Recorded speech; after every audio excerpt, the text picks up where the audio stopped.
Gujarat ફર્સ્ટનું buzzer વાગી ચૂક્યું છે। બ્રેકિંગ ન્યૂઝ મળી રહ્યા છે। અમદાવાદમાં વરસાદે 10 વર્ષનો રેકોર્ડ તોડી નાખ્યો છે। 15 કલાકમાં સરેરાશ 15 ઇંચ વરસાદ અમદાવાદની અંદર જોવા મળી રહ્યો છે।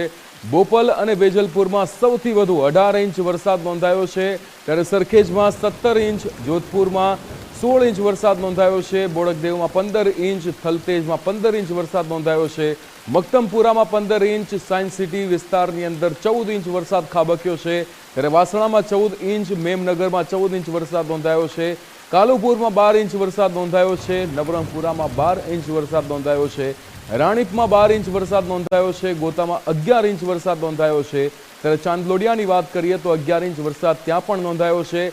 ઉસ્માનપુરા, દુધેશ્વર, મોટેરા આ તમામ જગ્યાએ 11 ઇંચ વરસાદ નોંધાયો છે। રાહુલ ત્રિવેદી આપણી સાથે લાઈવ જોડાઈ ગયા છે। રાહુલ, 10 વર્ષનો રેકોર્ડ અમદાવાદની અંદર વરસાદે તોડ્યો છે। તમામ જગ્યાઓ પર જો આપણે સરેરાશ વાત કરીએ તો 15 ઇંચ વરસાદ નોંધાયો છે। શું વિગતો?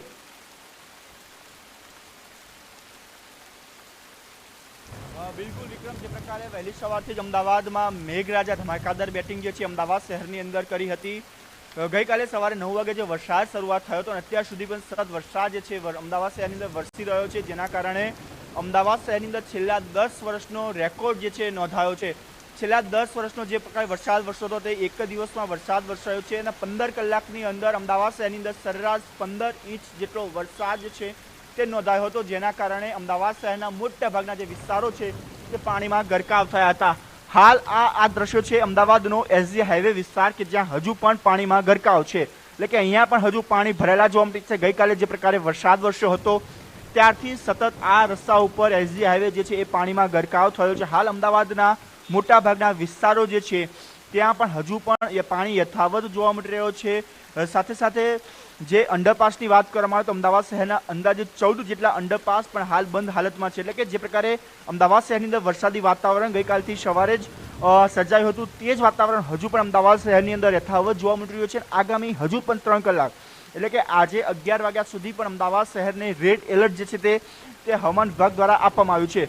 ગઈકાલે જે વરસાદ વરસ્યો હતો તેની જો વાત કરવામાં આવે તો વેજલપુર અને બોપલ જે વિસ્તાર હતો ત્યાં સૌથી વધુ વરસાદ જે છે એ 18 ઇંચ જેટલો વરસાદ જે છે તે બે વિસ્તારમાં વરસ્યો હતો। સાથે અન્ય જો વિસ્તારની વાત કરવામાં આવે તો રાણીપ હોય, પાલડી, વાસણા, મક્તમપુરા, સરખેજ તે તમામ જે વિસ્તારો છે જ્યાં અંદાજિત સરેરાશ 14 થી 15 ઇંચ જેટલો વરસાદ જે છે તે વરસ્યો હતો। હાલ પણ અમદાવાદ શહેરની અંદર જળબંબાકાર જેવી સ્થિતિનું નિર્માણ થયું છે। હજુ પણ અમદાવાદ શહેરના અનેક જે રસ્તાઓ છે ત્યાં પાણીમાં ગરકાવ થયેલા જોવા મળી રહ્યા છે। પોલીસ દ્વારા પણ ગઈકાલે સરાહનીય કામગીરી કરવામાં આવી હતી। જે લોકો રસ્તામાં અટવાયા હતા તે તમામ લોકોને સહી સલામત બહાર ખસેડવામાં આવ્યા હતા, પરંતુ હજુ અમદાવાદ શહેરની જે સ્થિતિ છે એ ખૂબ ખરાબ હાલતની અંદર જોવા મળી રહી છે। અનેક રસ્તાઓ જે છે હજુ પાણીમાં ગરકાવ છે। જી બિલકુલ રાહુલ, સમગ્ર માહિતી સાથે જોડાવા બદલ આપનો આભાર।